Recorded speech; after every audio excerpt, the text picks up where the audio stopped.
Well, Sean, we're here at the Greek village and I will not wait to get into some baklava. But wait a minute, Veronica. First, we need to talk about Theatre Windsor's production of Run for Your Wife. You're right. Didn't you not cover that? Yes, I did. As a matter of fact, Ian Bruno, one of our EWTV reporters, is one of the main characters in Run for Your Wife. I got to go backstage and he gave me some of the scoop on the show.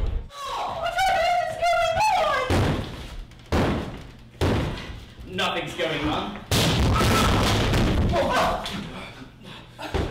Anyone not take sugar?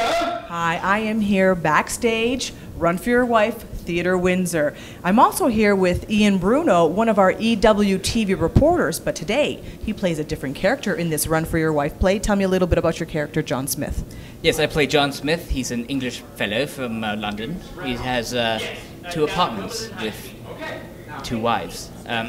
He's a great fellow, taxi driver, very hard-working, strong-working man with 2 wives, who he cares for very deeply. Oh yeah, let's have a look. No! Don't be silly. No, it's my newspaper. Actually, it's mine. No, I need it. I want it. I need it!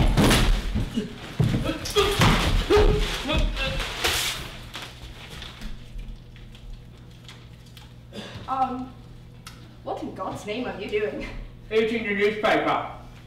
Oh, good God. Oh, darling, this must be... It's a British sex farce, very traditional in terms of lots of flapping doors, scantily clad women, misunderstandings, bold-faced lies. The set, as you can see, is actually 2 apartments in 1 space, so there's lots of fun things going on with that when people are having telephone conversations. They're actually sharing the space and sometimes even the sofa while they're talking to each other on the phone, so lots of opportunities for misunderstood moments there too. That is newspaper, isn't it? Oh, yeah, it's newspaper. Yes. Well, I've got to get back to Cyril. He's up to his eyes in paint.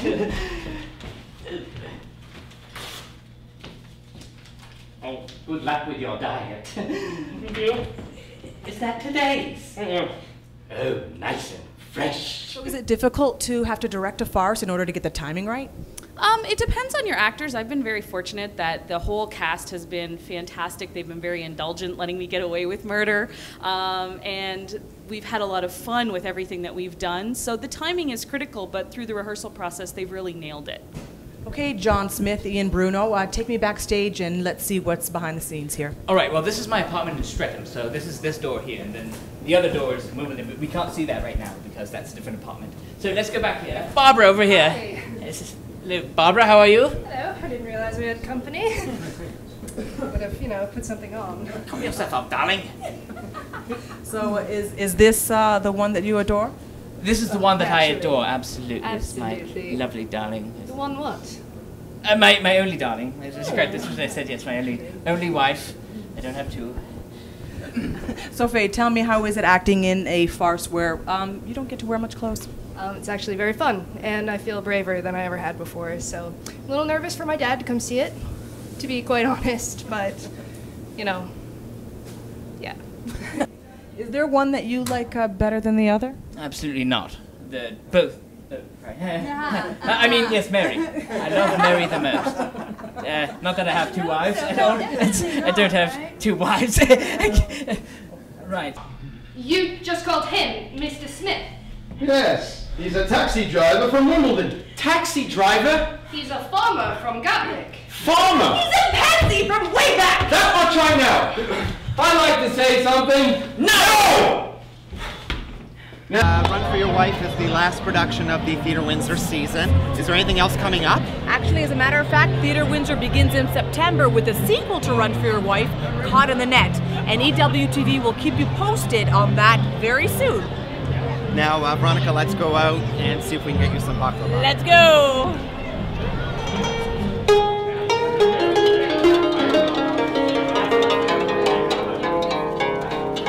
Can you tell me a little bit about your traditions here at the Chinese village? This year our theme is East meets West in perfect harmony. Like Chinese music, traditional music, and also Western music. And then the tea ceremony, Chinese, traditional Kung Fu tea, as well as the English high tea. Is that tea good for your health?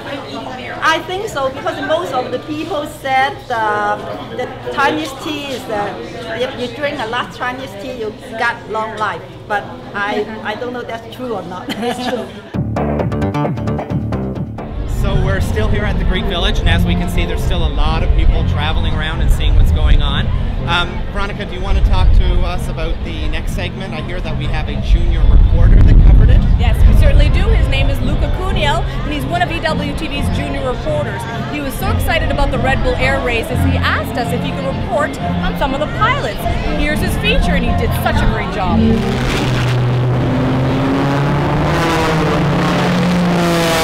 I'm here with Paul Bonham at the Red Bull Air Race in Windsor. Why did you want to become a Red Bull Air Race pilot? Actually, I kind of fell into it by mistake, but now I'm here. It's great fun. I love the racing. I think the competition element of it is fantastic. I'd recommend anybody that doesn't compete in something to start, because it is great fun. And I love the flying. The flying is superb. When did you start flying?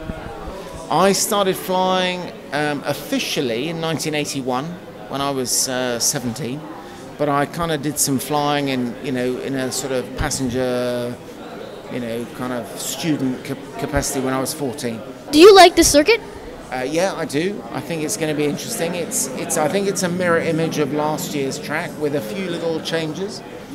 But actually, I'll give you a real answer to that after I've flown it on Thursday. Are you confident to win this race? Not as confident as I'd like to be, but actually, if anybody in any race of whatever kind, whether it was a running race or a cycling race or a flying race or a car race, if anybody said they were confident they were going to win, they'd probably be lying, because you're never actually sure what's really going to happen. But we're in good shape. We're doing some work on the airplane now, and hopefully we'll come out fighting on Sunday.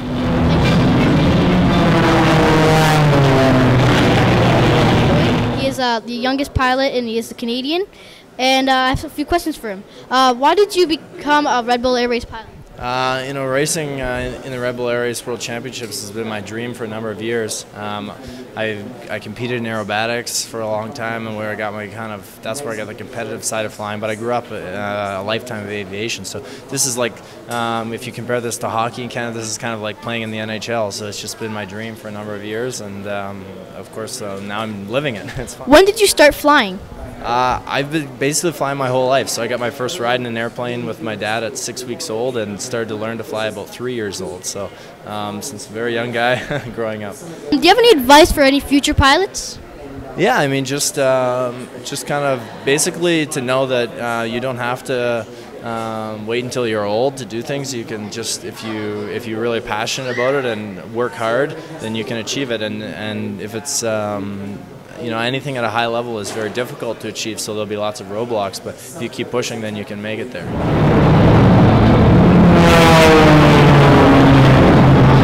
Why did you become a Red Bull Air Race pilot? I tried to run away, but they grabbed me, they pulled me back, threw me in the airplane, and said, "You got to do it." So that's why I'm here. When did you start to fly? A long, long time ago. Back when airplanes were made out of wood. That's when I started flying. Where did you train? I'm always training. Even here I'm training. I train today. I train at home. I do live in California. I do most of my flying out there. Do you have any advice for any future pilots? Well, number one, always know your equipment. Make sure it's safe and ready to go. And fly within your limits. And practice, practice, practice. Thank you.